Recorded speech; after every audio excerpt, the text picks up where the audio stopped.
اللہ الرحمن الرحیم۔ السلام علیکم دوست، وائس چینل میں خوش آمدید۔ نفلی صدقہ کیا ہے؟ نفلی صدقہ کس کو کہتے ہیں؟ نفلی صدقہ وہ ہوتا ہے جسے شریعت نے ہم پر فرض یا واجب قرار نہیں دیا، بلکہ رضائے الہی کے لیے دیا جاتا ہے۔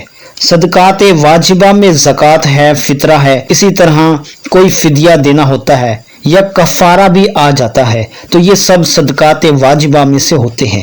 اور ان سب کے علاوہ جو کچھ بھی آپ خرچ کرتے ہیں وہ صدقات نافلہ میں آ جاتے ہیں۔ اب آپ کے اوپر ڈیپینڈ کرتا ہے، آپ صدقات نافلہ جتنا زیادہ دیں گے آپ کے اللہ تعالیٰ درجات بلند کرے گا، آپ کی عمر میں بھی برکت ہوگی، آپ کی رزق میں بھی برکت ہوگی۔ دعا ہے کہ اللہ تعالیٰ ہمیں عمل کرنے کی توفیق عطا فرمائے۔ اور دوست وائس چینل سے جڑے رہیں، ملتے ہیں کسی اچھی معلومات اچھی ویڈیو کے ساتھ، تب تک کے لیے اللہ حافظ۔